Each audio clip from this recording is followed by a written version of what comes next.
Nunca pensé que el silencio pudiera ser tan ensordecedor. De pie en mi propia cocina a mis 55 años, sosteniendo el móvil de mi hijo como si fuera la prueba de un crimen que no quería creer que se había cometido, sentí el tipo de quietud que te grita en los oídos y hace que tu corazón lata tan fuerte que te preguntas si los vecinos pueden oírlo a través de las paredes. Me llamo Rita, y durante 32 años creí que había sido bendecida con el tipo de hijo que toda madre sueña. Marcos había sido mi mundo desde el día en que nació, mi bebé milagro, mi razón de ser. Lo crié sola después de que su padre se marchó cuando Marcos tenía solo 3 años, y me dije a mí misma que cada sacrificio valía la pena.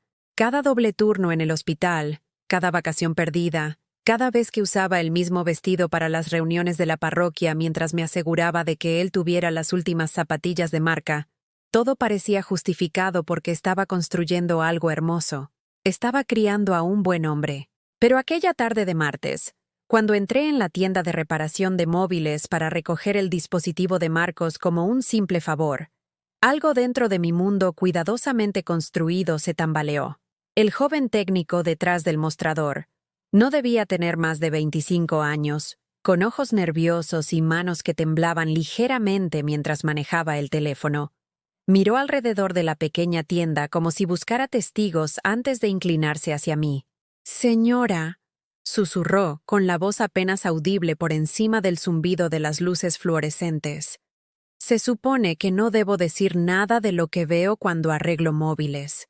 Va contra la política de la empresa. Pero...» hizo una pausa, tragando saliva con dificultad. «Cancele sus tarjetas. Tenga cuidado con él». 7 palabras que me golpearon el pecho como un puñetazo físico. 7 palabras que hicieron que el peso familiar del teléfono en mis manos se sintiera de repente ajeno y peligroso. 7 palabras que transformaron a mi hijo de 32 años. El niño que me traía dientes de león y me llamaba su chica favorita, en un extraño al que temía conocer. Si estás viendo esta historia y reconoces la sensación de que alguien en quien confiaste por completo ponga tu mundo patas arriba, por favor, suscríbete a nuestro canal. Estamos tratando de llegar a los 1000 suscriptores, y tu apoyo nos ayuda a compartir más historias como esta. Comenta abajo y dinos desde qué ciudad nos estás viendo. Saber que estamos conectados a través de la distancia hace que estas historias difíciles se sientan menos solitarias. Conduje a casa aquel día agarrando el volante tan fuerte que los nudillos se me pusieron blancos, con el móvil de Marcos en el asiento del pasajero como una bomba a punto de explotar. Cada semáforo en rojo me daba otro momento para pensar en lo que el técnico podría haber visto. Cada giro me acercaba a una conversación para la que no estaba preparada, pero que sabía que no podía evitar. Marcos me estaba esperando cuando llegué a casa, repanchingado en mi sofá, el que me había costado 8 meses ahorrar para comprar en unas rebajas, con los pies sobre mi mesa de centro, como si fuera el dueño del lugar. Lo que, con creciente pavor, estaba empezando a darme cuenta de que tal vez pensaba que sí. Por fin, dijo sin levantar la vista de mi televisor, que emitía algún programa de noticias financieras que nunca me había interesado. ¿Qué te ha tomado tanto tiempo? Tengo cosas que hacer. Le extendí su teléfono, observando cuidadosamente su rostro en busca de cualquier señal de culpa o nerviosismo. Pero Marcos simplemente lo tomó con la familiar arrogancia que de alguna forma había aprendido a aceptar con los años, deslizándolo en su bolsillo sin siquiera dar las gracias. Esa noche, me quedé despierta mirando el techo de mi dormitorio, reviviendo cada interacción que había tenido con mi hijo en los últimos meses. La forma en que había comenzado a hacer preguntas detalladas sobre mis planes de pensiones, alegando que solo le preocupaba mi seguridad financiera. Cómo me había convencido de añadirlo a mis cuentas bancarias, solo en caso de que algo suceda y necesites ayuda para administrar las cosas. Los documentos de poder notarial que me había traído un domingo después de misa, explicando que todo adulto responsable debería tener estos papeles en regla. Yo había firmado todo sin dudar, porque confiaba en él por completo, porque era mi hijo. Y se supone que las madres confían en sus hijos, especialmente cuando esos hijos son hombres adultos con títulos universitarios y trabajos estables, porque creía que todo el amor que había invertido en criarlo Había creado a alguien que me protegería, no que se aprovecharía de mí. Pero acostada allí en la oscuridad, también comencé a recordar otras cosas. La forma en que Marcos se había distanciado durante el último año, visitando con menos frecuencia y pasando la mayor parte de nuestro tiempo juntos, pegado a su móvil o portátil.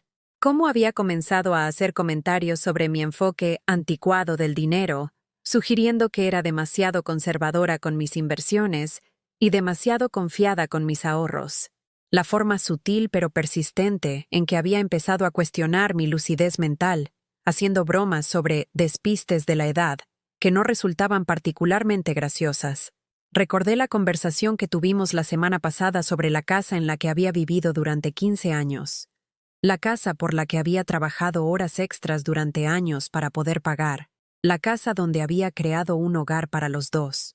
Marcos había sugerido que podría ser hora de que yo me mudara a algo más pequeño, que considerara vender y trasladarme a un piso más pequeño. No necesitas todo este espacio, mamá, había dicho, gesticulando en mi salón como si fuera una carga en lugar de una bendición. Y el mercado está muy bien ahora mismo. Probablemente podrías obtener un buen precio.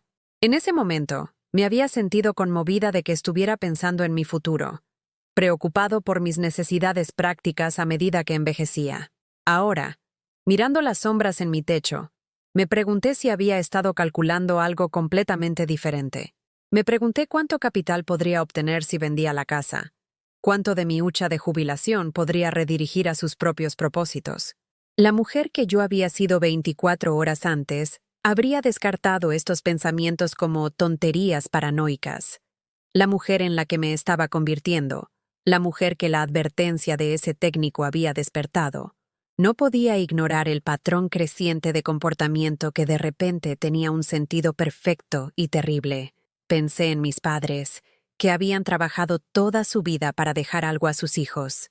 Mi padre había sido mecánico y había ahorrado hasta el último céntimo que pudo, y mi madre había llevado la casa y criado a 4 hijos con un presupuesto tan ajustado que a veces comíamos lentejas 3 noches seguidas. Murieron con 6 meses de diferencia cuando yo tenía 48 años, dejándome una herencia modesta que había invertido con cuidado, tratándola como el fideicomiso sagrado que se suponía que era. Ese dinero, combinado con mi salario de enfermera y la pequeña pensión de jubilación que había comenzado a recibir, finalmente me había dado la seguridad financiera por la que había trabajado toda mi vida adulta. Por primera vez desde que nació Marcos, no vivía al día.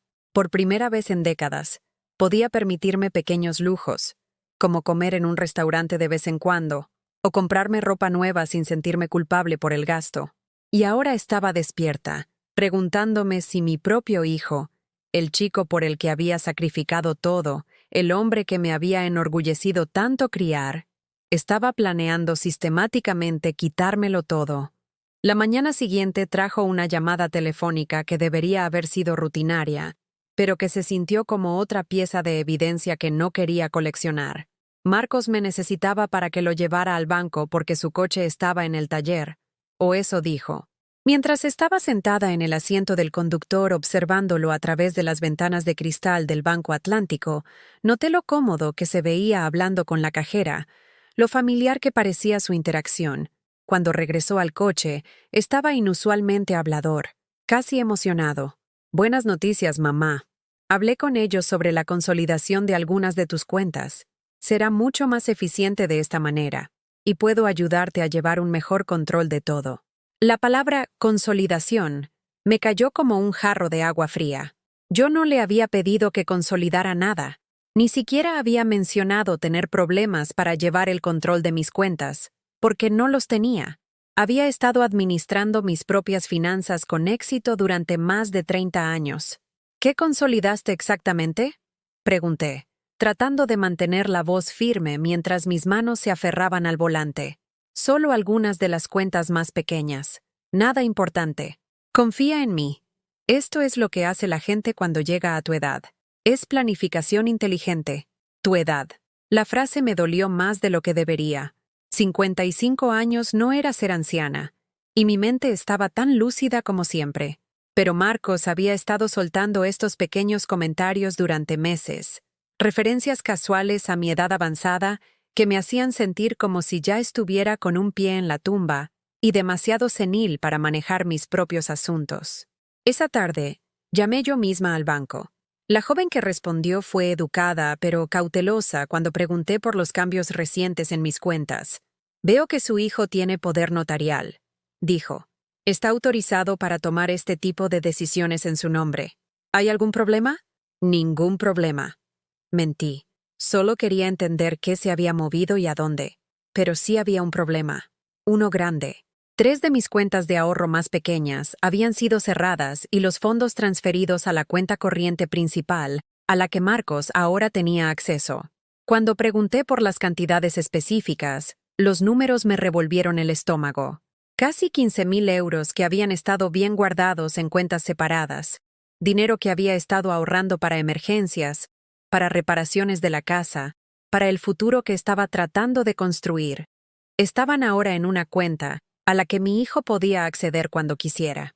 Durante los días siguientes, comencé a prestar atención a cosas que había estado ignorando o justificando, como la forma en que Marcos había comenzado a aparecer en mi casa a horas extrañas, entrando con la llave de repuesto que le había dado hace años, cuando todavía estaba en la universidad y podría necesitar un lugar donde quedarse entre semestres. En aquel entonces, se había sentido como mantener la puerta abierta para mi hijo. Ahora se sentía como si le hubiera entregado a un extraño las llaves de todo lo que poseía. También había empezado a revisar mi correo. Lo pillé una tarde de jueves clasificando la pila de facturas y extractos en la encimera de mi cocina, organizándolos de una manera que parecía más invasiva que útil.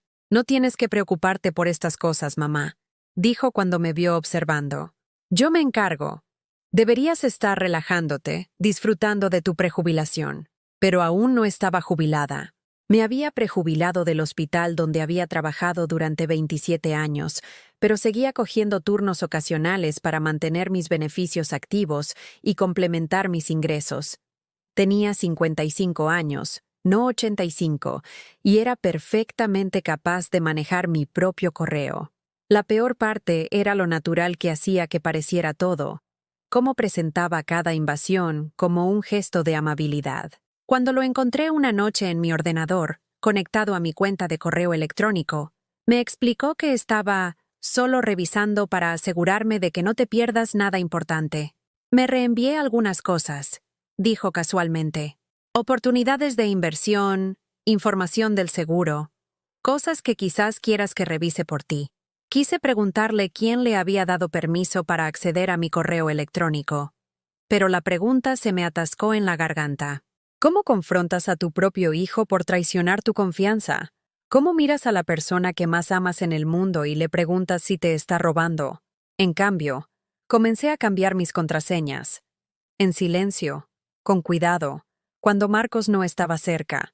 Me dije a mí misma que solo estaba siendo cautelosa, solo protegiéndome contra el robo de identidad o el fraude en línea.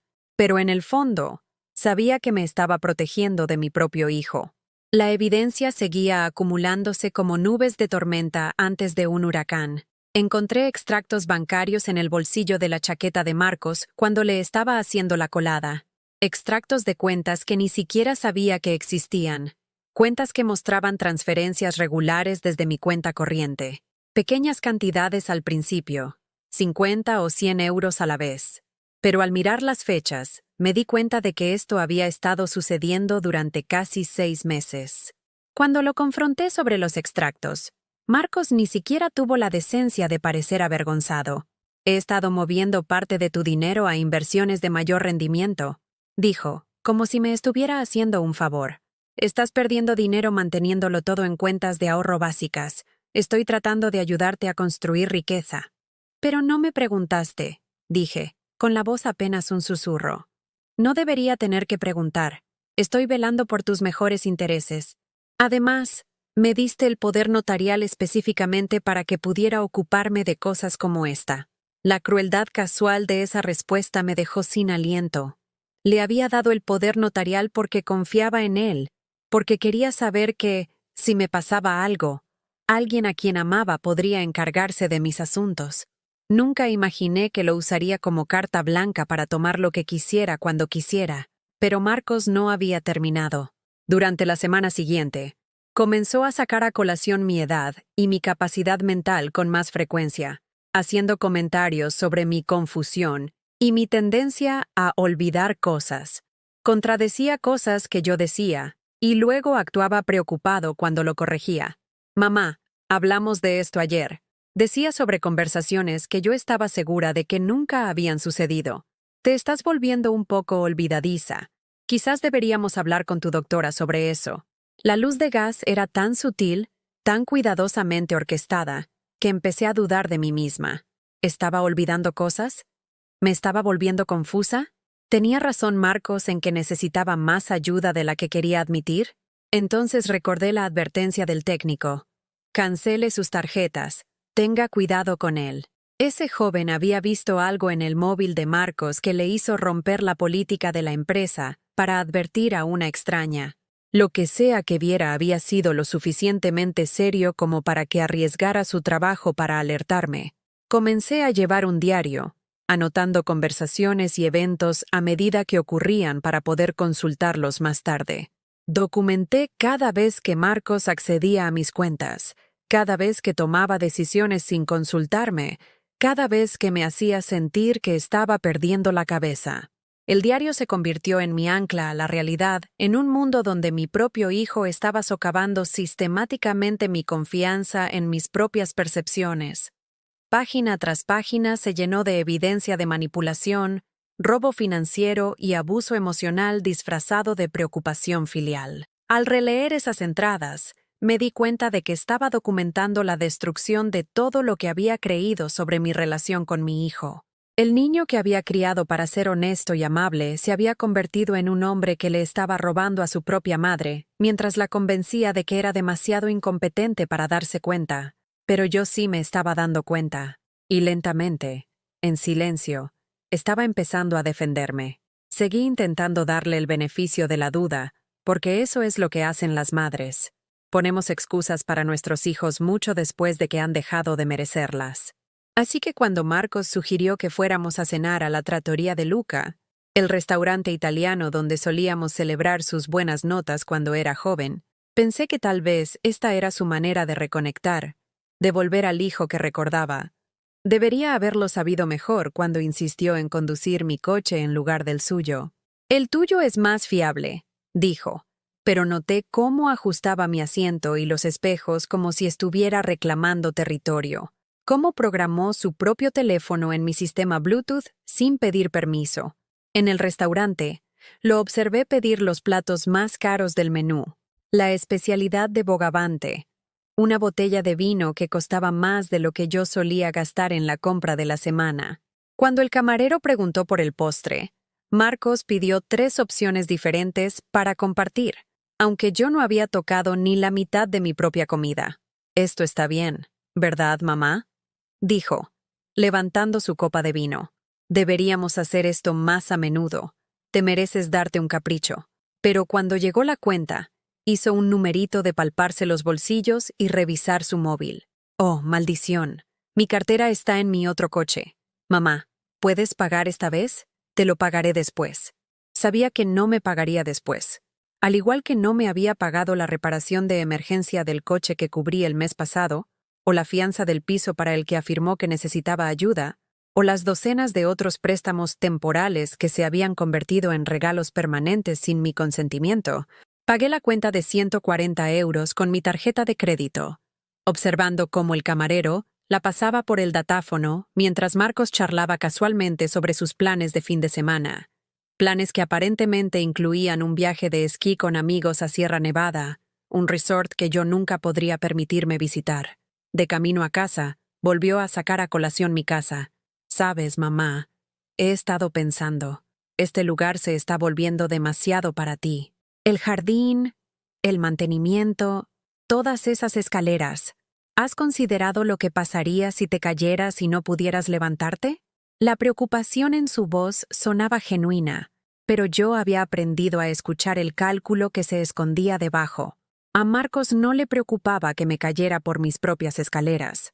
Le preocupaba el capital de mi casa que estaba allí sin usarse cuando él podría estar accediendo a él para sus propios fines.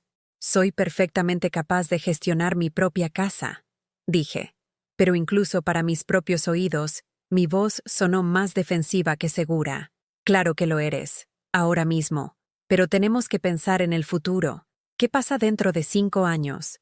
¿10 años? ¿No sería más inteligente vender mientras el mercado está bien e invertir ese dinero en algún lugar donde pueda trabajar para ti? ¿Trabajar para mí? ¿O trabajar para él? Estaba empezando a entender que en el vocabulario de Marcos, esas dos frases significaban lo mismo. La semana siguiente trajo una visita de la novia de Marcos, Jessica, una mujer de unos 20 y tantos años que trabajaba en algún tipo de servicios financieros y hablaba de dinero con la confianza casual de alguien que nunca había tenido que elegir entre pagar la factura de la luz y comprar comida. La había conocido un par de veces antes, pero esta visita se sintió diferente, más calculada. Rita, Marcos me ha contado mucho sobre tu situación, dijo Jessica, acomodándose en mi salón como si estuviera llevando a cabo una reunión de negocios.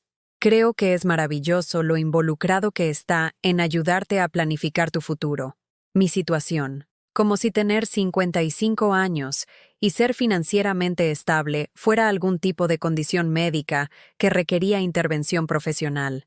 He estado mirando tu cartera de inversiones, continuó, sacando una carpeta de papeles que no recordaba haberle dado permiso para revisar. Definitivamente hay algunas oportunidades para optimizar tus inversiones. Algunas de estas cuentas apenas están generando algo. Quise señalar que mis cuentas, apenas generadoras, habían estado creciendo constantemente durante años, que mi enfoque conservador de la inversión me había protegido de las caídas del mercado que habían aniquilado los ahorros de jubilación de tantos de mis amigos. Pero Jessica habló con tanta autoridad, usó tantos términos financieros que no entendía completamente, que me encontré asintiendo como una estudiante a la que le está dando una lección una profesora. La mejor parte es que Marcos puede gestionar todas las transferencias por ti, dijo, sonriéndole con el tipo de admiración que solía ver en sus ojos cuando él me miraba a mí. No tendrás que preocuparte por el papeleo complicado. Esa frase, no tendrás que preocuparte, se había convertido en la forma favorita de Marcos de desestimar mis preocupaciones mientras tomaba el control de mis decisiones. Cada vez que la usaba, me sentía un poco más pequeña, un poco más invisible en mi propia vida. Después de que se fueron, me encontré de pie en mi cocina, mirando la carpeta que Jessica había dejado, página tras página de documentos con mi nombre, planes financieros que nunca había solicitado, estrategias de inversión que pondrían más de mi dinero bajo el control de Marcos. En la parte inferior de la pila había un documento que transfería el título de mi casa a un fideicomiso que Marcos administraría para mi beneficio. La línea de firma estaba en blanco, esperando que yo firmara la renuncia a la casa que me había costado 27 años de trabajo. Llamé a mi vecina, Dolores, que había sido amiga desde que me mudé al barrio hace 15 años. Dolores tenía 72 años y era astuta como ella sola, con el tipo de sabiduría práctica que proviene de sobrevivir 8 décadas de tonterías ajenas. «Cariño», me dijo después de que le expliqué lo que Marcos había estado haciendo. Mi difunto marido solía decir que cuando alguien insiste en manejar tu dinero por tu propio bien, generalmente está planeando manejarlo por el suyo propio. Pero es mi hijo, dije, sintiendo que las palabras sonaban vacías incluso mientras las pronunciaba. Eso lo hace peor, no mejor. La sangre no le da derecho a nadie a robarte a ciegas. Y esto suena exactamente a eso. Robo disfrazado de preocupación filial. La franqueza de Dolores era exactamente lo que necesitaba escuchar. Pero también era aterradora. Si ella tenía razón, si Marcos realmente me estaba robando, entonces había pasado 32 años criando a un extraño. Había sacrificado todo para crear a una persona que ahora estaba destruyendo sistemáticamente todo lo que había construido. Esa noche, hice algo que no había hecho desde que Marcos era un adolescente que se metía en problemas en el colegio. Revisé sus cosas. No espiar, exactamente, sino buscar evidencia del hijo que solía conocer. Alguna señal de que el niño que me hacía tarjetas del Día de la Madre todavía estaba en algún lugar dentro del hombre que estaba tomando mi dinero. En cambio, encontré impresiones de mis extractos bancarios de meses atrás, análisis detallados de mis patrones de gasto y lo que parecía ser una línea de tiempo que mostraba cuándo varias cuentas serían completamente accesibles para él.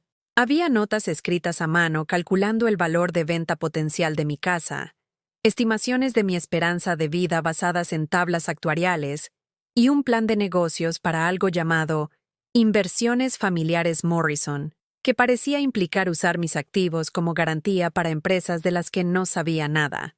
El descubrimiento más devastador fue un hilo de mensajes de texto que aparentemente había impreso, conversaciones con Jessica sobre la línea de tiempo, y conseguir que ella cooperara. En un intercambio, Jessica había escrito: «Sigue diciéndole que se está confundiendo. La gente mayor odia sentirse incompetente, así que aceptarán cualquier cosa que les permita sentir que todavía tienen el control». Marcos había respondido: «Ya está funcionando. Está empezando a dudar de sí misma en todo. Deberíamos tener acceso al capital de la casa dentro de un mes». Me senté en el suelo de mi dormitorio, rodeada de evidencia de la traición de mi hijo, y sentí que algo se rompía dentro de mi pecho, que sabía que nunca sanaría de la misma manera. Esto no era un robo financiero, era un asesinato emocional. Marcos no solo estaba robando mi dinero, estaba matando a la madre que lo había amado incondicionalmente, reemplazándola con una anciana confusa que necesitaba su guía para sobrevivir. Pero mientras estaba sentada allí en la oscuridad, leyendo los cálculos crueles que reducían mi amor a una oportunidad de negocio, sentí que algo más se agitaba bajo el desgarro. No ira, exactamente, algo más silencioso pero más peligroso. Por primera vez en meses, no estaba cuestionando mis propias percepciones ni dudando de mi propia memoria. Por primera vez desde que comenzó esta pesadilla, sabía exactamente con quién estaba tratando, y empecé a planear. El silencio en mi casa se volvió insoportable después de ese descubrimiento. Cada habitación se hacía eco de los recuerdos del hijo que creía conocer, y cada rincón parecía esconder evidencia del extraño en el que se había convertido. Dejé de contestar el teléfono cuando Marcos llamaba, dejando que sonara hasta que saltara el buzón de voz, y luego escuchando sus mensajes con un desapego que me asustaba más que lo habría hecho la ira. «Mamá, estás rara», decía su voz a través del altavoz, casual e irritada como si le estuviera incomodando por no estar disponible para cualquier manipulación que tuviera planeada. «Devuélveme la llamada. Tenemos que hablar del papeleo que dejó Jessica». El papeleo. Siempre el papeleo. Documentos que firmarían la renuncia a partes de mi vida, que transferirían el control de mi futuro a alguien que me veía como nada más que un activo envejecido para ser liquidado. Empecé a tener sueños en los que era invisible, caminando por mi propia casa mientras Marcos y Jessica redecoraban a mi alrededor, discutiendo colores de pintura y disposición de muebles como si yo ya no existiera. En estos sueños, intentaba hablar. Intentaba decirles que esta era mi casa, pero no salía ningún sonido. Me despertaba en mitad de la noche con el corazón palpitando, buscando la lámpara para recordarme que todavía era real, todavía estaba aquí, todavía viva. Dolores pasó una tarde y me encontró sentada en la mesa de mi cocina, mirando una taza de café que se había enfriado horas antes. La casa estaba oscura, a pesar de ser media tarde, todas las cortinas corridas contra un mundo que de repente se sentía demasiado brillante y demasiado cruel. «Rita, cariño, tienes un aspecto terrible», dijo, sentándose en la silla frente a mí con los movimientos cuidadosos de alguien que reconocía una crisis cuando la veía. «¿Cuándo fue la última vez que comiste algo?» No podía recordar. La comida había perdido todo el sabor y el atractivo, convirtiéndose en otra cosa de la que se suponía que debía preocuparme, pero que no podía priorizar. Mi cuerpo funcionaba en piloto automático mientras mi mente intentaba procesar la completa destrucción de todo lo que había creído sobre mi vida. Solía traerme flores. Dije, sin mirar a Dolores, sin mirar nada realmente. Cada día de la madre, cada cumpleaños, A veces solo porque las había visto y pensado en mí. Margaritas normalmente. Decía que le recordaban a mi sonrisa. Dolores se acercó a la mesa y cubrió mi mano con la suya. Su piel era suave y arrugada, marcada por las manchas de la edad y años de trabajo duro, pero su agarre era fuerte y firme. Lo sé, cielo, me acuerdo. Seguía diciéndome a mí misma que ese niño todavía estaba ahí en alguna parte, que esto era solo una fase, solo estrés de su trabajo o de su relación o lo que sea, que eventualmente recordaría quién solía ser y volvería a mí. Las palabras salieron planas y sin vida, como si estuviera leyendo el elogio fúnebre de otra persona. Pero no va a volver, ¿verdad? Porque ese niño nunca existió. Lo creé en mi mente. Lo convertí en el hijo que quería en lugar de ver al hijo que realmente tenía. Dolores permaneció en silencio durante un largo momento, dejándome asimilar la terrible verdad que finalmente había dicho en voz alta. Cuando habló, su voz era suave pero firme. Lo amaste como una madre debe amar a su hijo. Eso no estuvo mal, y no fue una tontería. Lo que él te está haciendo, eso no es culpa tuya, pero se sentía como mi culpa. Se sentía como si cada elección que había hecho como madre hubiera llevado de alguna manera a este momento. Sentada en mi propia cocina sintiéndome una extraña en mi propia vida. Tal vez había sido demasiado permisiva, demasiado generosa. Tal vez lo había criado para creer que tenía derecho a todo lo que quería, sin tener que trabajar para conseguirlo, ni considerar el coste para los demás. El teléfono volvió a sonar, y esta vez ni siquiera miré el identificador de llamadas. Sabía que era Marcos. Sabía que se estaba frustrando con mi repentina indisponibilidad. Una parte de mí quería contestar, volver a la cómoda rutina de ser la madre confusa y dependiente que necesitaba su guía. Al menos así tendría a alguien con quien hablar, incluso si cada conversación estaba envenenada con mentiras.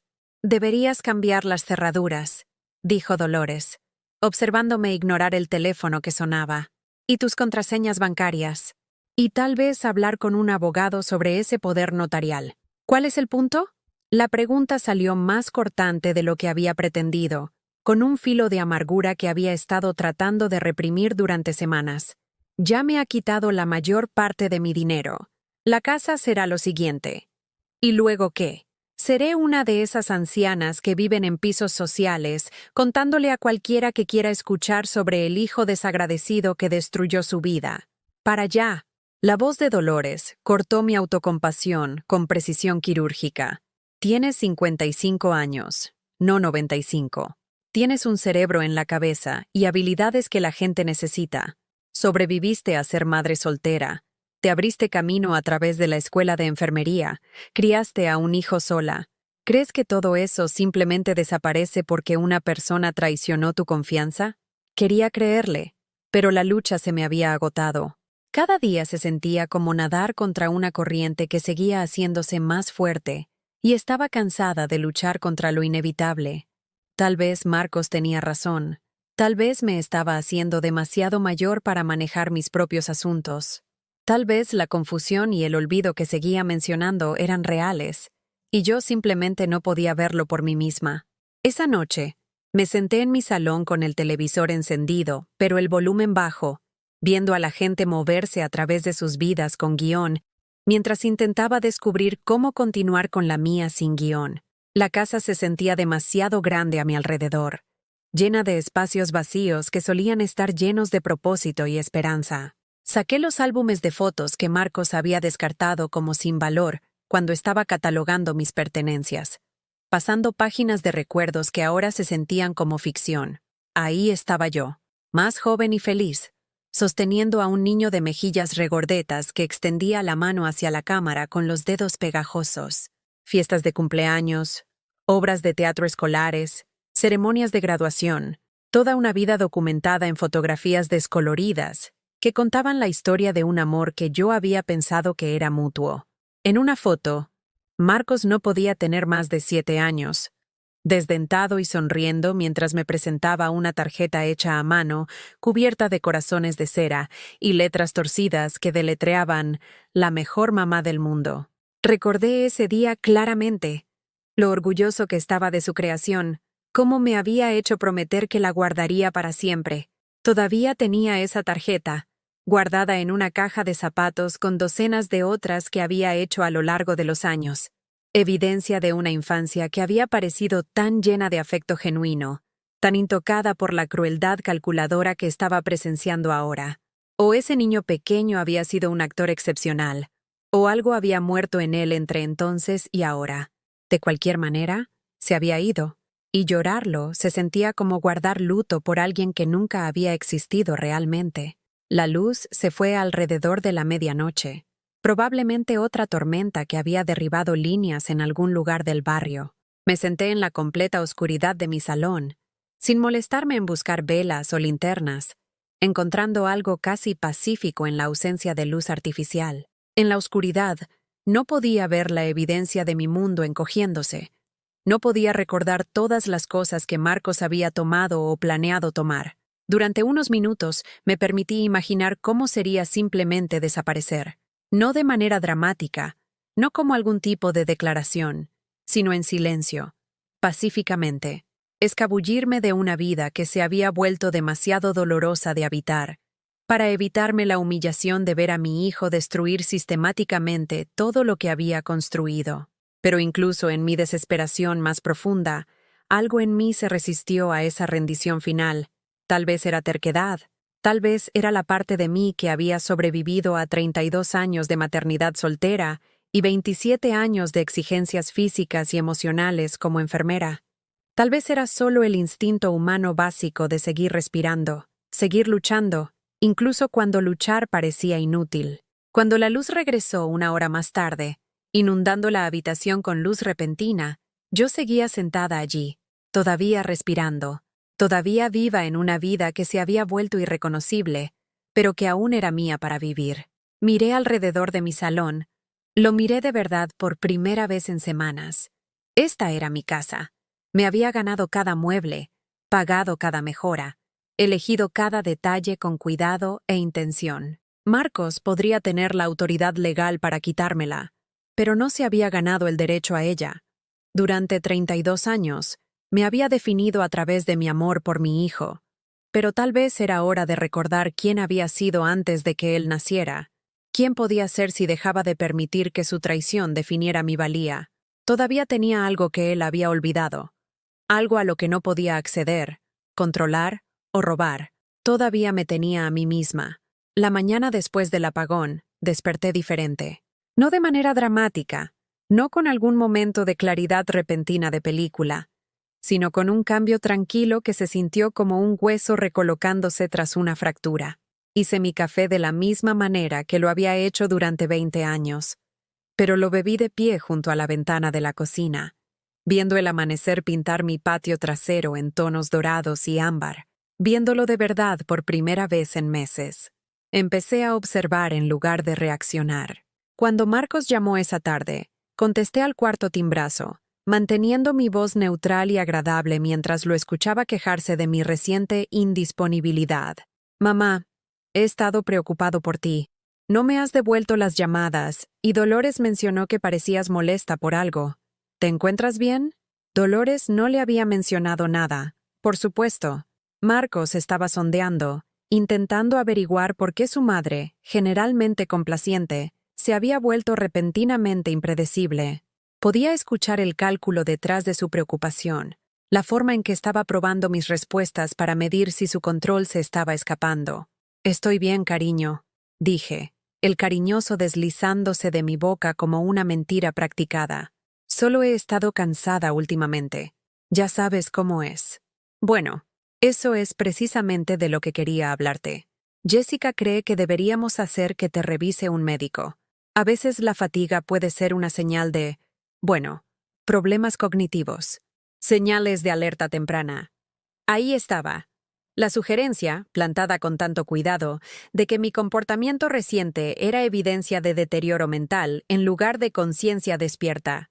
Marcos ya estaba construyendo su caso para explicar por qué no se podía confiar en mí para tomar mis propias decisiones, creando una narrativa que justificaría tomar el control completo de mi vida.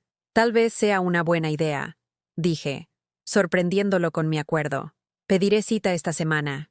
Pero no estaba planeando ver al médico que Marcos tenía en mente, el que Jessica había recomendado, que sin duda encontraría cualquier problema cognitivo que necesitaran que encontrara.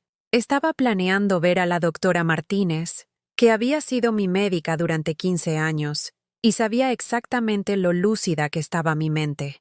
Después de colgar, me senté en la mesa de la cocina y abrí un cuaderno nuevo. No el diario donde había estado documentando las traiciones de Marcos, sino algo diferente. Algo que se sentía más como el comienzo de un plan que como el final de la esperanza. Comencé con lo que sabía con certeza. Marcos tenía acceso a mi cuenta corriente, pero no a mis tarjetas de crédito. Podía mover dinero entre mis cuentas existentes, pero no podía abrir otras nuevas sin mi firma. El poder notarial le daba una amplia autoridad, pero no lo convertía en el propietario legal de mis activos. Todavía no.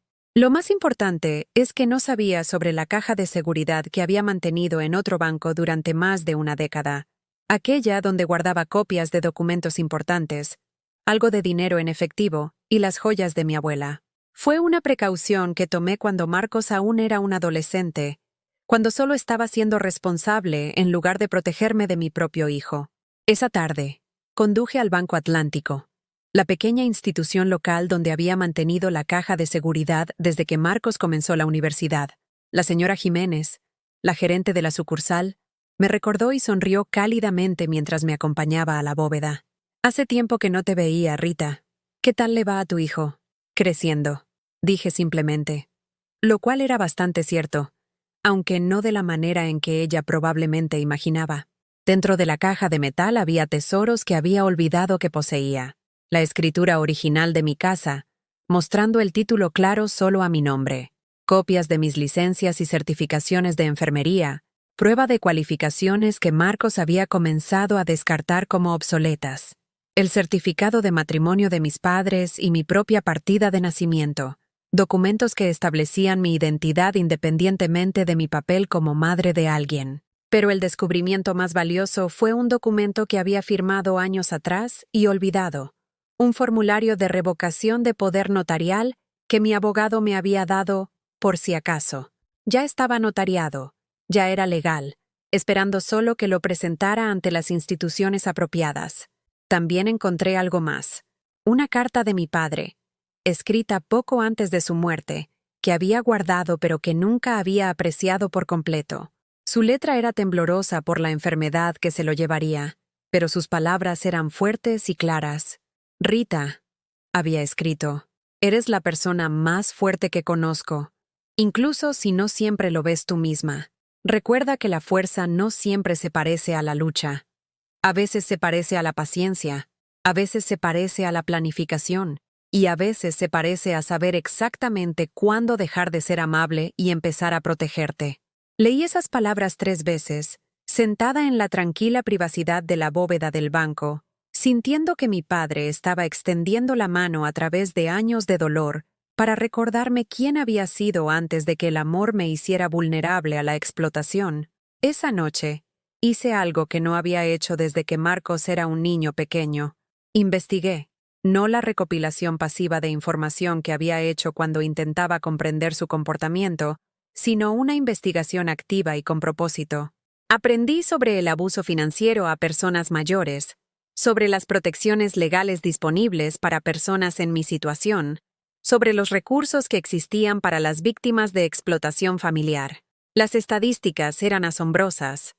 Miles de millones de euros robados a adultos mayores cada año, la mayoría de las veces por sus propios hijos o parientes. Historias que sonaban inquietantemente familiares. Hijos adultos que asumían gradualmente el control de las finanzas de sus padres, que los aislaban de amigos y sistemas de apoyo, que usaban el gaslighting y la manipulación para convencer a sus víctimas de que eran incompetentes para manejar sus propios asuntos. No estaba sola. No era la primera madre en descubrir que el amor incondicional podía ser utilizado como arma contra ella. Y lo más importante, no estaba indefensa. Llamé al consultorio de la doctora Martínez y programé una cita para un examen físico y cognitivo completo. No porque creyera las implicaciones de Marcos sobre mi estado mental, sino porque quería documentación de mi competencia antes de dar mis siguientes pasos. Me gustaría todo por escrito. le dije a la recepcionista. Análisis de sangre completos, pruebas cognitivas, todo. Y me gustaría que me enviaran copias de todos los resultados directamente a mí. También llamé al banco donde Marcos había estado consolidando mis cuentas y solicité una auditoría completa de todas las transacciones durante el último año. Quiero revisar todo, le dije a la representante de servicio al cliente. Cada transferencia, cada cambio en el acceso a las cuentas, cada documento que se haya firmado o modificado. ¿Hay algún problema con sus cuentas, señora Morrison? Todavía no, dije, pero quiero asegurarme de que siga así. Los siguientes días transcurrieron en silencio mientras esperaba las citas y reunía información. Marcos llamó 2 veces, pero dejé que me dejara mensajes, cada uno ligeramente más irritado que el anterior. Estaba aprendiendo a leer el subtexto en sus palabras, a escuchar la amenaza debajo de la preocupación. Mamá, estoy empezando a preocuparme de que no estés pensando con claridad. Tal vez deberíamos tener esa conversación sobre conseguirte ayuda en la casa. Alguien que se asegure de que te estás cuidando adecuadamente. Alguien que me monitorice, quería decir.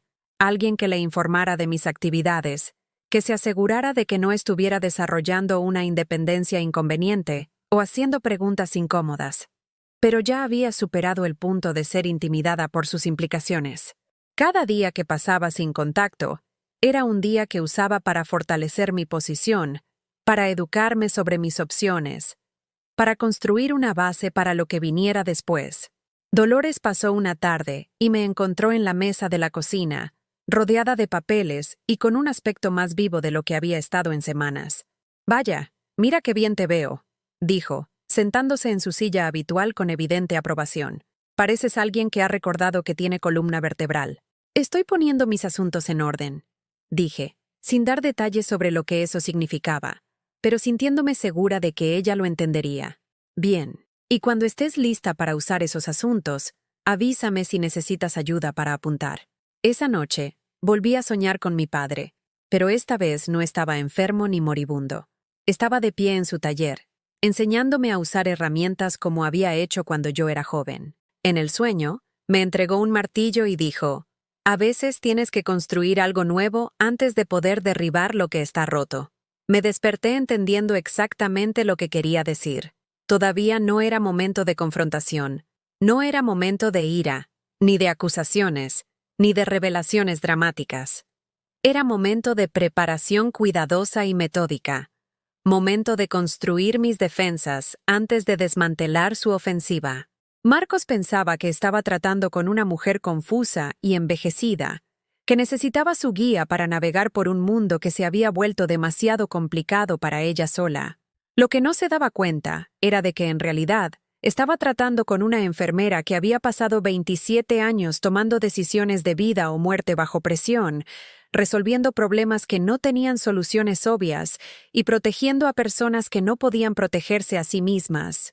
Ahora era momento de protegerme a mí misma, y yo era muy buena en mi trabajo. Los resultados del examen de la doctora Martínez llegaron un martes por la mañana, entregados en un grueso sobre de papel manila, que se sintió como validación en forma de papel. Todas las pruebas arrojaron exactamente lo que había esperado.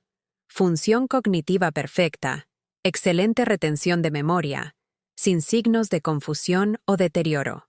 Mi presión arterial estaba ligeramente elevada, pero como señaló la doctora Martínez en su resumen, consistente con los niveles de estrés esperados en alguien que lidia con un conflicto familiar significativo. Ella lo había sabido. Sin que yo dijera una palabra sobre Marcos directamente, había reconocido los signos de alguien que estaba siendo sistemáticamente socavado por personas en las que confiaba. Su informe fue exhaustivo, profesional e inequívoco. Rita Morrison era una adulta competente en plena posesión de sus facultades mentales. Hice copias de todo y guardé los originales en mi caja de seguridad, justo al lado de la revocación del poder notarial, que pronto se convertiría en el documento más importante de mi vida. Esa tarde, Marcos apareció sin avisar, entrando con su llave como si mi casa siguiera siendo una extensión de su propia propiedad personal. Yo estaba sentada en la mesa de la cocina con el periódico extendido frente a mí, proyectando deliberadamente una imagen de rutina doméstica pacífica. «Mamá», Tenemos que hablar, dijo, sin molestarse en saludar o en cortesías. Su tono era más agudo de lo habitual, con un filo de frustración que intentaba disfrazar de preocupación. He estado pensando en tu situación, mi situación, como si mi vida fuera un problema que él necesitaba resolver, en lugar de una existencia que yo era perfectamente capaz de manejar. ¿Qué situación es esa, cariño?, pregunté, sin levantar la vista del periódico, manteniendo mi voz suave y ligeramente confusa, que pensara que yo seguía siendo la madre complaciente que necesitaba su guía. Tu salud, tus finanzas, tu futuro. Creo que es hora de que tomemos algunas decisiones serias sobre conseguirte la ayuda que necesitas. Se sentó frente a mí sin ser invitado, extendiendo sus propios papeles sobre mi mesa como si estuviera reclamando territorio. Reconocí algunos de los documentos: la transferencia del título de la casa, formularios financieros actualizados y lo que parecían folletos para residencias de mayores. Encontré un lugar muy agradable a unos 20 minutos de aquí, continuó, deslizándome un folleto brillante. Tienen diferentes niveles de atención, así que a medida que tus necesidades cambien, no tendrás que mudarte de nuevo. Y lo mejor de todo es que podemos usar el capital de tu casa para pagarlo. La residencia en el folleto parecía bastante agradable. Jardines cuidados, residentes ancianos sonrientes, personal alegre atendiendo a personas que parecían agradecidas por la ayuda. Pero yo podía leer entre líneas del discurso de ventas de Marcos. Una vez que me instalaran en el cuidado gestionado, aislada de mis sistemas de apoyo y dependiente del personal que respondía a los administradores en lugar de a mí, perdería los últimos vestigios de control sobre mi propia vida. Parece encantador, dije, hojeando las páginas con lo que esperaba que pareciera un interés genuino. ¿Cuánto cuesta algo así? Esa es la belleza, mamá. No tienes que preocuparte por el dinero. Yo me ocuparé de todo eso por ti. Todo lo que tienes que hacer es empacar los artículos personales que quieras conservar, y de todo lo demás nos ocupamos nosotros. Todo lo demás: mi casa, mi independencia, mi derecho a tomar decisiones sobre mi propio futuro. Todo sería cuidado por un hijo que veía mi vida como activos a gestionar, en lugar de la existencia autónoma de una mujer que debía ser respetada. ¿Cuándo sucedería esto?, pregunté, manteniendo el tono de alguien que estaba agradecida por su reflexiva planificación. Bueno, esa es la cosa. La lista de espera para las buenas residencias es bastante larga, pero hablé con alguien que dijo que si podíamos movernos rápido, como en las próximas 2 semanas, podrían tener una vacante. 2 semanas.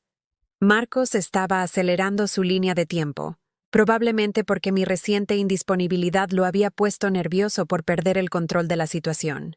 Me quería asegurada en el cuidado gestionado antes de que pudiera desarrollar cualquier independencia inconveniente o comenzar a hacer preguntas que él no quería responder. Eso parece muy rápido, dije con cuidado.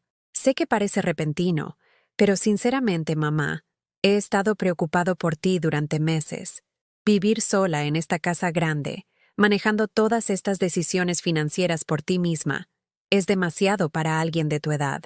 De esta manera, puedes relajarte y disfrutar mientras la gente capacitada para ayudar se encarga de todo lo complicado. La luz de gas era tan fluida, tan practicada, que pude ver cómo había funcionado en mí antes. Marcos presentaba mi competencia como una carga, mi independencia como un aislamiento peligroso, mi autonomía como una responsabilidad demasiado pesada para que alguien de mi edad avanzada la soportara. Pero ahora podía escuchar la manipulación claramente, como escuchar una canción con el volumen alto. Cada palabra estaba calculada para hacerme sentir culpable por querer mantener el control de mi propia vida, egoísta por no estar agradecida de que mi amoroso hijo quisiera ayudarme. Supongo que debería pensarlo, dije finalmente. Claro, tómate todo el tiempo que necesites, pero no pienses demasiado tiempo. Oportunidades como esta no se presentan a menudo. Después de que se fue, me senté en mi cocina durante mucho tiempo, mirando los folletos que había dejado. La residencia realmente se veía bien, y en diferentes circunstancias podría haber sido una opción razonable para alguien que genuinamente necesitaba atención. Pero sabía que una vez que Marcos me instalara allí, una vez que estuviera aislada de mi hogar y mis sistemas de apoyo, una vez que mi casa fuera vendida y mis activos estuvieran bajo su control completo, no habría vuelta atrás. Tenía 55 años, gozaba de excelente salud y era totalmente capaz de manejar mis propios asuntos. La única razón por la que Marcos me quería en una residencia de mayores era para eliminar la inconveniencia de tener que mantener la pretensión de que estaba ayudando en lugar de robando. Esa noche, llamé a 3 abogados diferentes que se especializaban en derecho de las personas mayores, utilizando una lista de referencias que había encontrado a través de mi investigación. Los 2 primeros estaban ocupados durante semanas, pero la tercera, Patricia Salas, accedió a verme a la tarde siguiente. Solo para ser claros, dijo durante nuestra breve conversación telefónica, ¿estamos hablando de alguien que está tratando de aprovecharse de usted financieramente? Sí, dije simplemente. Mi hijo. Hubo una pausa en el otro extremo de la línea, y cuando volvió a hablar, su voz era más suave, pero más seria. Señora Morrison, esa es una de las situaciones más difíciles con las que lidiamos. El abuso financiero familiar es complicado, porque el sistema legal asume que los miembros de la familia actúan en el mejor interés mutuo. Pero quiero que sepa que usted tiene opciones, y podemos discutirlas todas cuando venga. Pasé esa noche organizando todo lo que había reunido durante la última semana: extractos bancarios, registros médicos, documentación del acceso de Marcos a mis cuentas, copias de los documentos de poder notarial y el diario detallado que había estado llevando sobre su comportamiento. Para cuando terminé, había reunido un expediente de caso completo que contaba la historia de la manipulación financiera sistemática, disfrazada de preocupación filial. La mañana siguiente trajo otra visita sin anunciar de Marcos, esta vez acompañado por Jessica, que se portaba con la autoridad confiada de alguien que creía que estaba participando en una intervención benévola, en lugar de un robo calculado. Rita, te traje papeleo adicional para que lo mires, dijo Jessica, instalándose en mi salón como si estuviera llevando a cabo una reunión de negocios. Marcos me ha estado hablando de la residencia de cuidados, y creo que es una solución maravillosa. Pero tenemos que completar algunas de estas transiciones financieras antes de que puedas avanzar. Extendió documentos sobre mi mesa de centro con eficiencia practicada, formularios que transferirían mis cuentas restantes al nombre de Marcos, pólizas de seguro actualizadas que lo enumeraban como el único beneficiario, y un testamento revisado que yo ciertamente no había solicitado ni autorizado. El momento es realmente importante, añadió Marcos, observando cuidadosamente mi rostro en busca de signos de resistencia. La residencia necesita confirmación de las fuentes de pago antes de que puedan reservar el lugar, y algunas de estas transferencias tardan unos días en procesarse. Miré los papeles extendidos sobre mi mesa, cada uno representando otra pieza de mi independencia a la que querían que renunciara. Hace 6 meses, habría confiado en sus explicaciones y firmado lo que pusieran frente a mí, agradecida de que mi hijo estuviera cuidando tan bien mi futuro. Ahora podía ver los documentos por lo que realmente eran, los pasos finales en un plan a largo plazo para despojarme de todo por lo que había trabajado mientras me convencían de que era por mi propio bien. Esto es mucho para procesar, dije, proyectando la confusión cuidadosa que esperaban ver. ¿Podría tener 1 o 2 días para pensarlo? Marcos y Jessica intercambiaron una mirada que se suponía que no debía notar. Un momento de comunicación silenciosa que confirmó que estaban trabajando en equipo contra mis intereses. Por supuesto, mamá, dijo Marcos, pero pude escuchar la paciencia forzada en su voz. Pero recuerda, la residencia no reservará el sitio indefinidamente, y algunas de estas transferencias financieras son urgentes. Después de que se fueron, reuní todos sus documentos y los puse en una carpeta. No porque tuviera la intención de firmarlos, sino porque eran evidencia de un fraude que mi abogada necesitaría ver. En unas pocas horas, entraría en el despacho de Patricia Salas y comenzaría el proceso de recuperar mi vida. Presentaría la revocación del poder notarial, aseguraría mis cuentas y comenzaría las acciones legales para protegerme de una mayor explotación. Pero antes, me quedaba una cosa más por hacer. Escribí una carta, no a Marcos, sino a mí misma. Un recordatorio de quién era yo antes de permitir que el amor me hiciera vulnerable, y en quién estaba eligiendo convertirme ahora que entendía la diferencia entre ser cuidada y ser controlada. Soy Rita Morrison, escribí. Tengo 55 años. Soy competente, capaz y merecedora de respeto. Crié a un hijo sola. Trabajé como enfermera durante 27 años y construí una vida de la que puedo estar orgullosa. No permitiré que nadie, ni siquiera mi propio hijo, me convenza de que mi amor me hace tonta o mi edad me hace incompetente. Mañana, el verdadero trabajo comenzaría. Pero esta noche, por primera vez en meses, volví a sentirme yo misma. El despacho de Patricia Salas no se parecía en nada a lo que había esperado. En lugar de libros de leyes intimidantes y muebles formales, se sentía cálido y acogedor, con fotos familiares en su escritorio y pañuelos de papel estratégicamente colocados al alcance de la mano. Era más joven que yo, tal vez rondando los 40, pero sus ojos contenían el tipo de comprensión que proviene de escuchar demasiadas historias como la mía.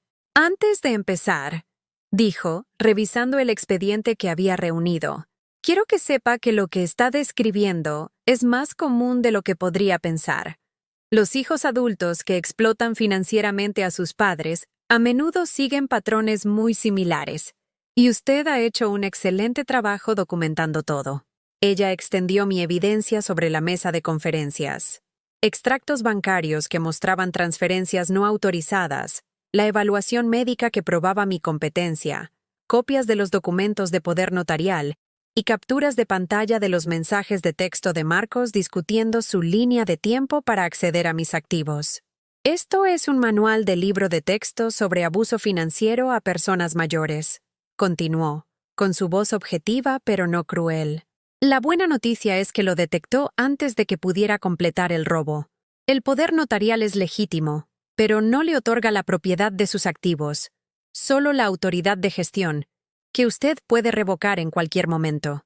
¿Qué sucede cuando presento la revocación?, pregunté. Todo se detiene.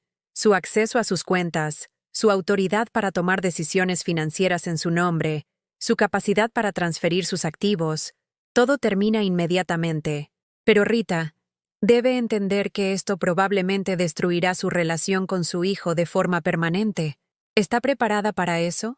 Pensé en el niño pequeño que solía meterse en mi cama durante las tormentas, que había llorado cuando su hámster mascota murió, que me había abrazado tan fuerte en su primer día de colegio que yo había sido la que casi llora. Luego pensé en el hombre que había pasado meses calculando cómo robar los ahorros de toda mi vida, mientras me convencía de que estaba demasiado confusa para darme cuenta. La relación ya estaba destruida, dije en voz baja. Simplemente estoy por fin admitiéndolo.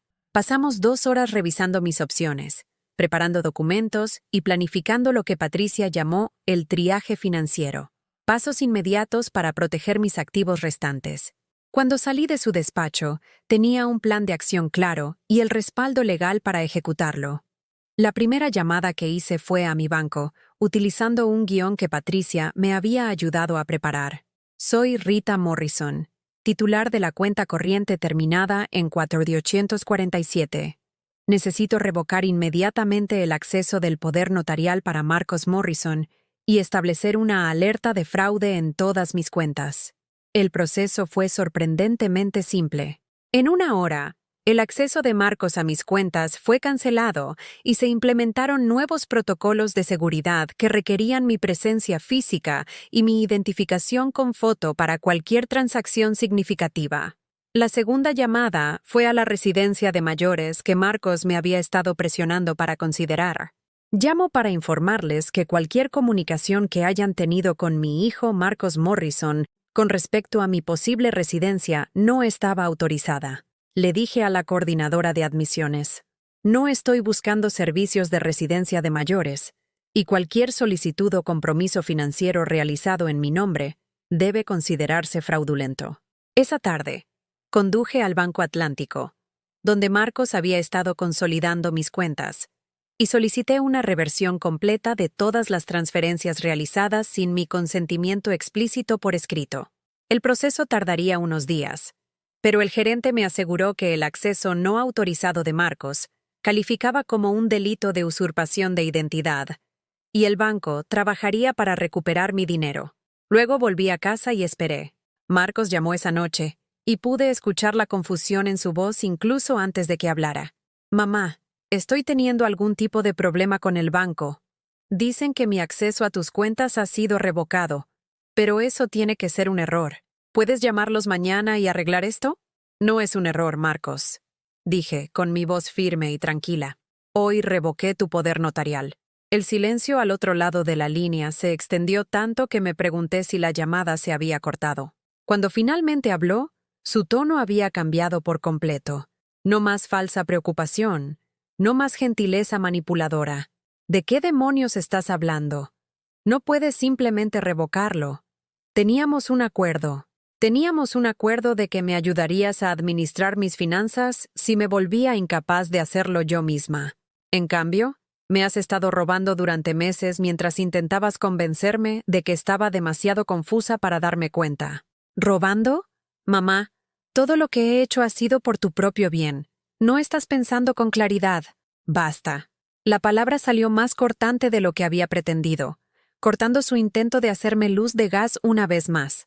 Sé exactamente lo que has estado haciendo, Marcos. He visto los extractos bancarios, las transferencias no autorizadas, los mensajes de texto entre tú y Jessica sobre tu línea de tiempo para acceder a mis activos. Otro largo silencio. Y cuando volvió a hablar, la máscara se había caído por completo. ¿Revisaste mi teléfono? Dejaste copias impresas de vuestras conversaciones en mi casa.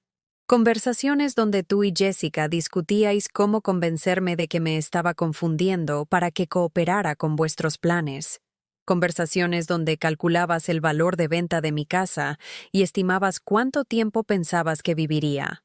Pude oírlo respirar al otro lado de la línea, probablemente tratando de averiguar cómo salvar una situación que se había descontrolado por completo. Mira, mamá, creo que estás malinterpretando algunas cosas. ¿Por qué no voy mañana y lo hablamos? No. La palabra se sintió poderosa de una manera que no había experimentado en meses. Ya no vas a venir a mi casa, Marcos. He cambiado las cerraduras, y no eres bienvenido aquí. No puedes simplemente echarme de tu vida. Soy tu hijo. Eres un ladrón que por casualidad comparte mi ADN, dije, sorprendida por lo tranquila que sonaba incluso mientras mi corazón palpitaba. Ser mi hijo te dio acceso a mi confianza, mi casa y mi información financiera. Usaste todo eso para robarme mientras intentabas convencerme de que estaba perdiendo la cabeza. Nunca robé nada. Todo lo que hice fue legal. Tener autoridad legal no hace que el robo sea ético, Marcos, y no hace que el abuso emocional sea aceptable. La voz de Jessica se escuchó de repente a través del teléfono de fondo, claramente aconsejándole lo que debía decir a continuación. Pude oírla susurrar con urgencia, aunque no pude distinguir las palabras. «Mamá, escúchame», dijo Marcos, su tono cambiando a la falsa preocupación que había aprendido a reconocer. «Creo que estás teniendo algún tipo de episodio. Esta paranoia, estas acusaciones. Esto no es propio de ti. Tal vez deberíamos llevarte a un médico». «Ya he estado en un médico», lo interrumpí. «Evaluación cognitiva completa, análisis de sangre, todo el paquete. Salud mental perfecta, sin signos de confusión o deterioro. Tengo la documentación aquí mismo». El silencio que siguió fue diferente de los demás, más pesado, más definitivo. Prácticamente pude escucharlo darse cuenta de que toda su cuidadosa manipulación, todo su socavamiento sistemático de mi confianza, no había logrado lo que había planeado. «Te crees muy lista», dijo finalmente, con su voz fría de una manera que nunca antes había escuchado. «Pero te vas a arrepentir de esto.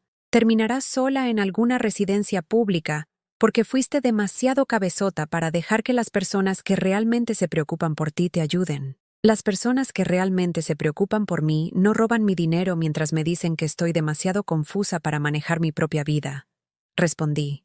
«Las personas que realmente se preocupan por mí no intentan convencerme de que firme la renuncia a mi casa para poder acceder al capital».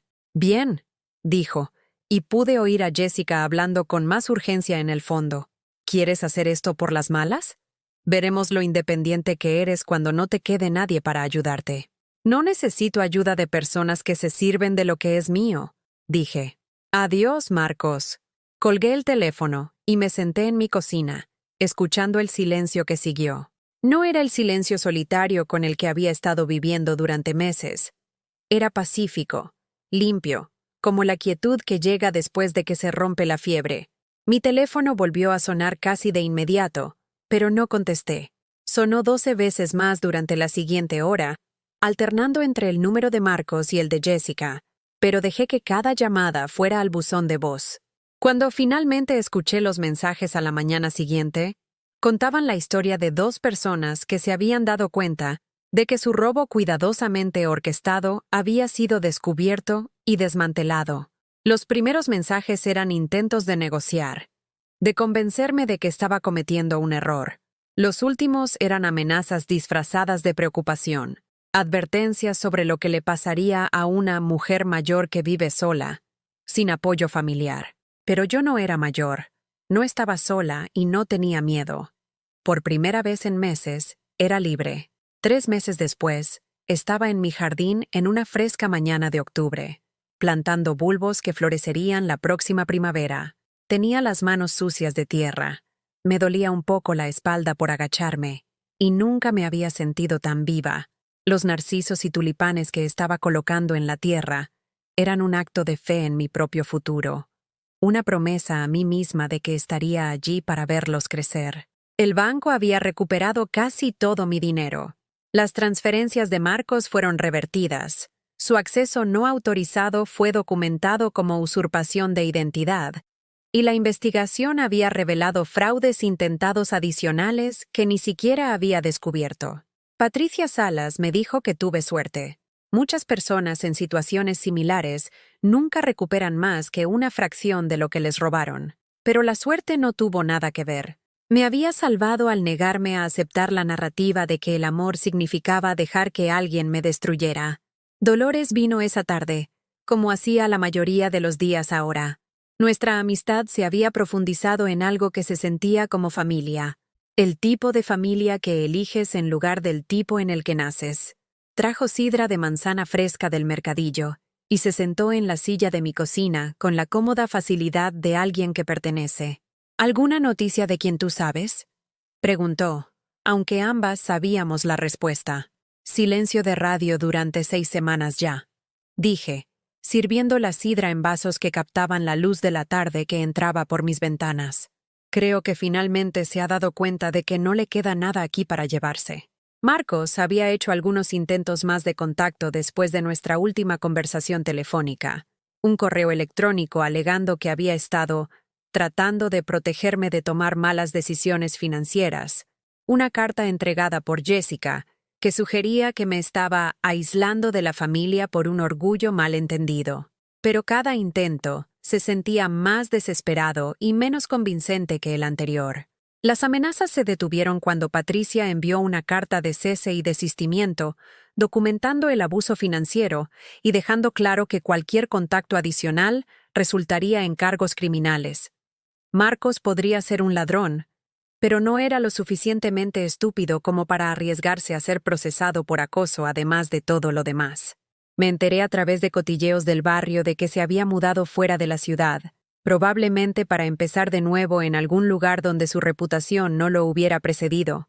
Una parte de mí se preguntó si habría otro padre confiado en su futuro, otra fuente de dinero fácil disfrazada de preocupación filial. Pero ese ya no era mi problema para resolver. La mujer que había sido hace 6 meses se habría sentido culpable por su exilio, se habría preguntado si había sido demasiado dura, demasiado implacable. La mujer que era ahora entendía que protegerme de un daño mayor no era crueldad, era sabiduría. Mi casa se sentía diferente ahora, más grande de alguna manera, como si eliminar la presencia de Marcos hubiera abierto un espacio que no sabía que me estaba faltando. Había redecorado el salón, no de forma espectacular, sino significativamente, eligiendo colores y muebles que me agradaban a mí en lugar de acomodar las preferencias de otra persona. Las paredes mostraban fotografías que había tomado durante viajes de fin de semana a lugares que siempre había querido visitar, pero para los que nunca había tenido tiempo cuando estaba ocupada, siendo la madre perfecta y complaciente. Había empezado a salir con alguien, aunque esa palabra se sentía demasiado fuerte para el cortejo suave que estaba disfrutando con Roberto, el vecino de Dolores que había enviudado 2 años antes. Tomábamos café juntos los domingos por la mañana, asistíamos a actuaciones de teatro comunitario y dábamos largos paseos por el parque donde hablábamos de libros y jardinería y del inesperado placer de descubrir el romance a una edad en la que ambos habíamos asumido que ese capítulo de nuestras vidas estaba cerrado. Roberto sabía lo de Marcos, lo de la traición y la recuperación, pero no me trataba como una víctima o una moraleja. Simplemente aceptaba que yo era una mujer que había sobrevivido a algo difícil y había emergido más fuerte, como la gente de nuestra edad había aprendido a hacer con todos los desafíos inevitables de la vida. Sigo pensando que debería sentirme más triste por haber perdido a mi hijo, le dije a Dolores una tarde mientras estábamos sentadas en mi porche trasero, viendo cómo las hojas cambiaban de color, pero sobre todo me siento aliviada, como si finalmente pudiera dejar de fingir que el comportamiento tóxico es aceptable porque proviene de alguien a quien amo. El duelo no siempre se trata de extrañar a alguien, respondió Dolores con la sabiduría de alguien que había sobrevivido a la mayoría de su familia. A veces se trata de lamentar la relación que creías tener, o la persona en la que esperabas que se convirtiera. Puedes llorar al hijo que querías que fuera Marcos, sin extrañar al hombre que realmente resultó ser. Había vuelto a trabajar a tiempo parcial en el hospital, no porque necesitara el dinero ahora, sino porque había extrañado la sensación de propósito que venía de ayudar a la gente a sanar. Mis compañeros me recibieron de nuevo con una calidez que me recordó que tenía valor más allá de mi papel como madre de alguien, habilidades que importaban en el mundo independientemente de mis relaciones familiares. Las otras enfermeras, la mayoría más jóvenes pero algunas de mi edad o mayores, crearon una comunidad de la que había olvidado que formaba parte. Compartíamos historias sobre pacientes difíciles y familias exigentes, sobre los desafíos de los padres envejecidos y los hijos ingratos, sobre la forma en que la vida a veces te daba giros de guión que nunca veías venir. Muchas de ellas tenían sus propias historias de traición familiar, hijos que les habían robado, cónyuges que las habían abandonado, parientes que habían explotado su amabilidad hasta que no les quedaba nada que dar, pero habían sobrevivido, reconstruido, encontrado formas de crear significado y alegría a pesar de las decepciones que podrían haberlas destruido. Aprendí que la resiliencia no es algo que se tiene o no se tiene, es algo que se practica, como un músculo que se fortalece con el uso. Cada día que elegía avanzar en lugar de retroceder, construir en lugar de llorar, protegerme en lugar de complacer a las personas que me querían hacer daño, estaba ejercitando esa resiliencia. Las fiestas llegaron y se fueron, sin el drama familiar que había soportado durante años. En lugar de cocinar comidas elaboradas para personas que criticaban todo mientras no contribuían con nada, pasé la Nochebuena con Dolores y su familia, donde fui recibida como una invitada de honor, en lugar de ser dada por sentada como ayuda doméstica no remunerada. La mañana de Navidad me encontró como voluntaria en el hospital, trabajando con pacientes que no podían ir a casa con sus familias. Fue un trabajo significativo que me recordó por qué me había convertido en enfermera en primer lugar. No para permitir la disfunción, sino para brindar consuelo y curación a personas que necesitaban atención genuina, en lugar de manipulación disfrazada de amor. En Nochevieja, Roberto y yo asistimos a una pequeña fiesta en el centro cívico, bailando música de nuestra juventud y haciendo resoluciones suaves sobre el año que venía. A medida que se acercaba la medianoche, me di cuenta de que no había pensado en Marcos en semanas. No me había preguntado qué estaba haciendo, ni si alguna vez pensaba en la madre que había tratado de explotar. Esa ausencia de preocupación se sintió como la curación más profunda de todas. Cuando llegué a casa esa noche, encontré una carta en mi buzón, no de Marcos, sino de una joven llamada Sara, porque de alguna manera había escuchado mi historia a través de la red de amigos y conocidos de Dolores. Ella estaba lidiando con su propia situación de abuso financiero familiar, sintiéndose aislada y confusa, preguntándose si estaba exagerando ante la ayuda de su hermano con su herencia. La llamé a la mañana siguiente y la invité a tomar un café, compartiendo mi historia sin vergüenza ni pudor, ayudándola a reconocer los patrones que yo había aprendido a identificar demasiado tarde en mi propia situación. Al final de nuestra conversación, tenía el número de teléfono de Patricia Salas y un plan para protegerse antes de que el robo pudiera avanzar más. Fue entonces cuando entendí para qué me había estado preparando mi experiencia. No solo mi propia recuperación, sino la capacidad de ayudar a otras personas a evitar o escapar de traiciones similares. El dolor que había soportado no había sido inútil. Me había enseñado lecciones que podía transmitir a otros, que se encontraban atrapados entre el amor y la explotación. Comencé un grupo de apoyo en el centro cívico, una reunión tranquila de personas que habían descubierto que aquellos en quienes más confiaban habían sido quienes más les habían hecho daño. Nos reuníamos cada 2 miércoles por la noche, compartiendo estrategias de curación y consejos prácticos para protegernos de un daño mayor. El grupo creció lenta pero constantemente, en su mayoría mujeres de mi edad o mayores, pero también algunas personas más jóvenes, adultos cuyos padres o hermanos o hijos habían visto su amor como una debilidad para explotar en lugar de un regalo para atesorar. Aprendimos que no estábamos solos, no éramos tontos, no éramos responsables de las decisiones de otras personas de traicionar nuestra confianza. Lo más importante, aprendimos que sobrevivir a la traición no requería que nos volviéramos amargados o cerrados. Podríamos permanecer abiertos al amor genuino mientras desarrollábamos la sabiduría para reconocer y rechazar sus falsificaciones tóxicas. De pie en mi jardín esa mañana de octubre, pensé en la mujer que había sido cuando todo esto comenzó, confusa, aislada, dudando de sus propias percepciones, mientras alguien a quien amaba destruía sistemáticamente su vida. Esa mujer se sentía como una extraña ahora, alguien que recordaba con compasión, pero que no podía imaginar volver a ser. Había aprendido que a veces el mayor acto de amor es negarse a permitir los peores impulsos de alguien, incluso cuando ese alguien es tu propio hijo. Había aprendido que la dignidad no es algo que otras personas puedan quitarte, es algo que eliges conservar o eliges entregar. Y había aprendido que nunca es demasiado tarde para salvarte a ti misma, sin importar de quién tengas que salvarte.